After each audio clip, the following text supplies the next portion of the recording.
I'm at the bad guy for not wanting to celebrate my brother's recovery because he was driving while drunk. I have a brother who have been spoiled rotten. He gets away with anything. He doesn't listen or take orders from anyone. And my parents don't seem to care about his attitude. There's been many fights about this. My brother was driving under the influence and crashed into two cars on the highway. He was in the hospital for a good while. Don't remember exactly how long. Everyone was worried about his condition, and each day has just been non-stop worrying about whether he was going to be okay. There has been a couple of fights because my parents said the incident didn't matter too much as long as the people involved in the crash didn't die. I cannot believe it. Well, he was able to recover, and my parents wanted to throw a party to celebrate his recovery. I was happy he was okay, but I have no sympathy for drunk drivers. My childhood friend died from a drunk driver accident, and I had to go into therapy. I had a problem with this because it felt like they didn't care that two people got hit. I voiced this opinion and I got crucified. Basically, my parents said I was bad sister for not being happy for my brother. I said I was happy, but it's like they didn't even care, and the reason he's allowed to get away with a shit like this is because they keep filling his sleek head with delusions. I will admit I got a tiny bit emotional because I remembered my friend's dad, so it just went to my room and slammed the door. My dad came banging on my door yelling, "I hope you're f***ing happy." I deeply regret even saying anything now, but I'm wrong for thinking it's weird and disrespectful that they don't even care about this situation just because nobody died and not wanting to celebrate my brother. So, as far as I know, my brother's being charged. I'm currently on the way to my boyfriend's house now because I can stay in my family. So, what do you think? I'm at the bad guy for telling my sister that I don't care about how her wedding turns out. My sister has always been incredibly spoiled. It's always her way or the highway. So I knew that when she got engaged, she will be handful. Her wedding is coming up in about a year and she has already started planning. She sat all us down, my mother, father, and my older sister, and told us what they have decided for the theme. Now, personally, I think it's a little tacky to put the theme on a wedding, but it's not my wedding, so I held my tongue. Her theme was nature, and this was applied to everything.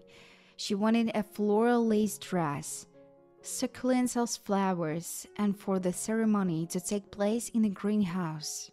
Again, tacky, but not my wedding, so I didn't say anything. The issue arose when it came time to talk about the reception venue.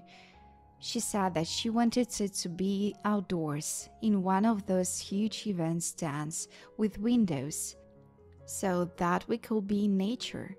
My whole family hated this idea. An outdoor reception just seems very cheap and not at all classy. We suggested that she go with something a little more classic, like an even venue, but she had her mind set.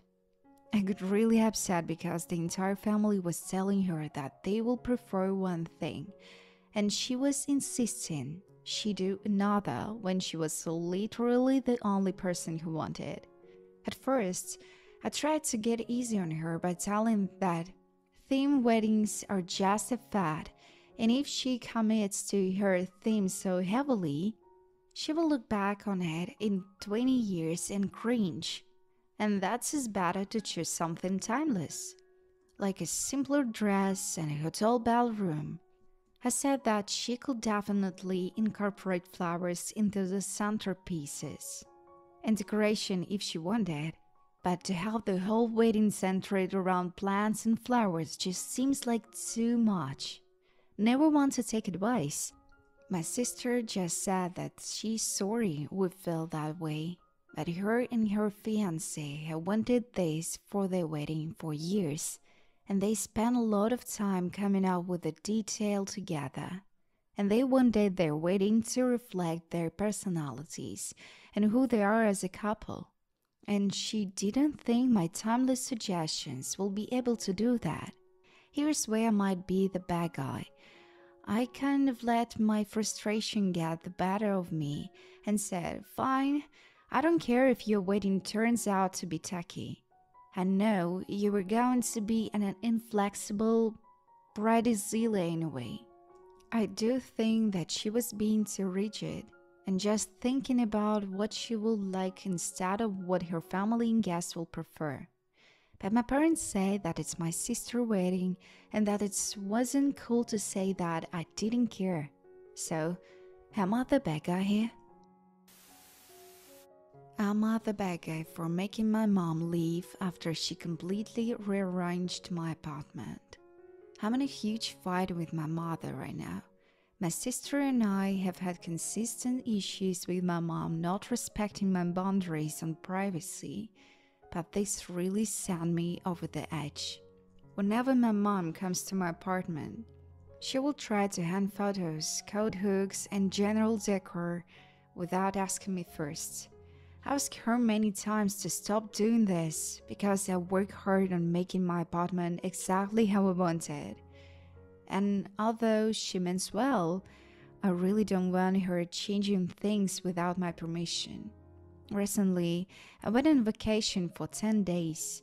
She wanted to house sit and water my plants for me while I was gone. Of course, I was super happy she was willing to do that. I did reiterate to her that I did not want her reorganizing, redecorating, and changing anything about my apartment. She laughs and tells me she won't, and to stop being so dramatic. Well, I came home 2 days ago, and I walk into my apartment, completely turned upside down. All of my furniture is rearranged. Every single item in my apartment was now in a different spot. All of my bathroom items, art supplies, schoolwork, my dishes are reorganized, and I still have no idea where my items even are in this place. I feel like I'm in someone else's apartment. The worst part was that I have a closet where I keep my sex toys. And I thought surely my mother must recognize some sort of line not to be crossed. Nope. She had gone through and reorganized my sex toys. I'm mortified and embarrassed, and it will take me weeks to put everything back where it belongs. Asked her why she will do this, and she said my apartment needed to be cleaned. Asked her why she wouldn't ask me to do this or even mention it. She just told me she did a good thing and she doesn't feel bad about it. I pretty much exploded and made her leave immediately, but I still can't help feeling bad. Maybe she really thought she was helping me, but I can't ignore the fact I asked her repeatedly not to do this, and she feels no remorse about it. So, am I the bad guy here? Am I the bad guy for calling my parents unfair for the choice of restaurants? My brother Paul and I coincidentally moved near our parents a bit over a year ago. We agreed to go out for family dinner twice a month, where Paul and I will take turn paying.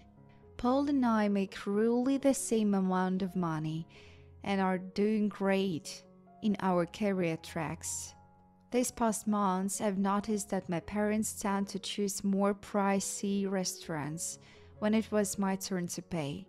While during Paul's turn, we will go to the food court at the mall, or the local pizza place, or something along that line. Often, the amount Paul paid for the entire outing could barely cover the price of one single dish at the restaurant I had to pay. I finally confronted my parents about this without Paul. Seriously, money is not the issue. I'm doing okay, but the disparity just left me wondering. Ask them if there anything going on with Paul that could impact their choices. Paul has always been closer to our parents. My parents told me that Paul was seeing a girl, and since he was already in his 30s, they thought it would be great for him to make plans for the future. So they thought they would help him save it up. I was flabbergasted. I asked if she was pregnant or was Paul planning to propose to her son. They said no to both questions, but thought that since I'm still young and single, I can afford it better than Paul. I told them they're being wildly unfair about how they treat my brother and me. I said I'm no longer joining the family dinner until they stop their favoritism. My parents said that I'm being childish and going back on my words about our arrangement. So, I'm not the bad guy here. I'm not the bad guy for ending 7-year friendship because I wasn't invited to her wedding. Hello, I'm a female 25. Got mad on my friend, she's 27 female, for not inviting me to her wedding. A little context here. We've known each other for 7 years. We have met through university. And since we're both dentists, we have been colleagues for 6 years. She's with your husband since 2012. She never had another relationship besides him. She was always curious about other guys and asking me about my dates. One time, her now husband came to her drunk and told her that she's nothing to him, out of the blue, and threw her in the streets. I took her in my home and talked to her and told her that his behavior is not to be forgiven and she needs to reconsider her relationship. After that incident, they got together and he started to be really toxic.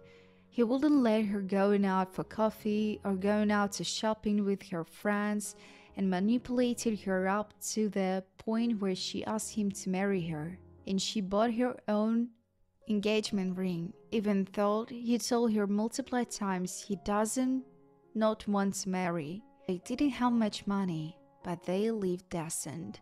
She was really worried that she reached 24 years and she will never find anybody else, and really wanted a family. We have been through ups and downs, always been there for each other.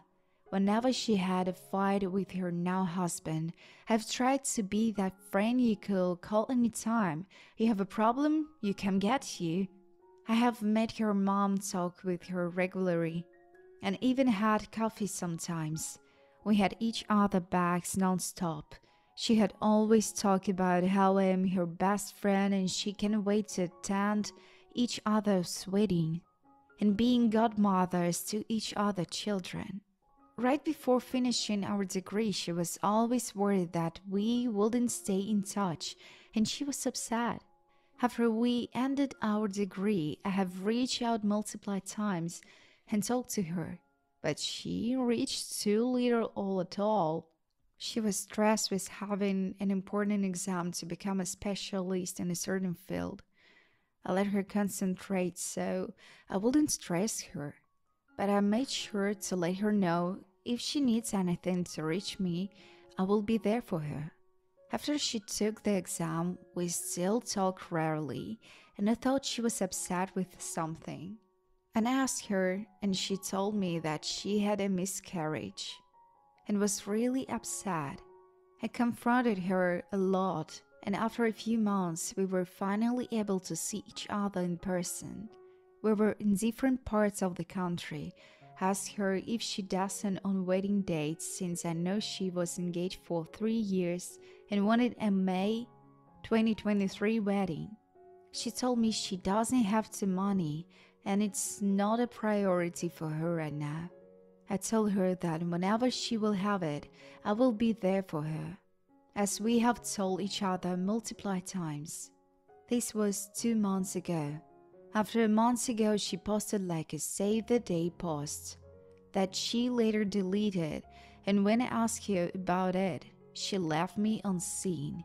Last night I was scrolling on Instagram and I saw a photo with her in a wedding dress with her husband and their first dance. I felt really broken and upset since she lied to me about not having her wedding. I sent her a message of congratulations to her and his now husband, and she only replied with smile, not even a thank you. I was absolutely shocked. I had no words and got really mad and unfollowed her on Instagram. I don't want to be friends with someone who can only receive and not give back. So I'm at the Becky for wanting to unfriend her. I'm at the Becky for refusing to watch sister-in-law kids constantly. Sister-in-law has 3 kids, all 3 females. 12 years old adopted kid, 14 years old, and 15 years old foster kids. Me, my husband, and our 3 kids live on the same property as my sister-in-law, separate houses, not far away from each other, same driveways. It was sectioned off this way years ago following the passing of my husband and sister-in-law father. Each inherited half the property. Recently, my sister-in-law got a new job that requires her to do overnights, and her husband is basically useless. He won't drive or take the girls anywhere, doesn't work, doesn't cook, etc. Instead of hiring a babysitter, she has fully expected me to assume responsibility of the girls while she sleeps all day, taking them to and from work, as well as taking her adopted kid, and usually at least 3 of her friends, to softball practice games. I did it first because I know she needed help, but then I got to the point of her expectation being ignorant at best, and me being fed up. Like her calling and ask me to go drop her girls off at the park or bring them to a friend's house, or trying to convince me to take them to the beach with me and my kids every single time I went, or an issue with them feeling entitled to using our kids' expensive tricks bikes or skateboards. I'm truly just done with all of it. I started saying no about a week ago, but she never stopped asking, despite me telling her I wasn't doing any more favors. I will take the girls to work, but that's it. Other than that, it's her job as a parent to set up to the plate and figure it out. Well, she came banging on my door yesterday because earlier in the day her adopted kid asked me for a ride to softball and I said no, bringing my kids to the beach, and she was pissed. You will really let your niece miss out on her opportunities to bring your kids to the beach? In short, yes, I would. She called me heartless and cruel, and it was at this point that I said maybe she should stop talking in kids that she's just going to pawn off on everyone else, because I'm tired of being her savior when she's a failure at parenting. She hasn't been to a single game even before her shift change. She took off crying, and my husband says I was too harsh. So write in the comments below, what do you think?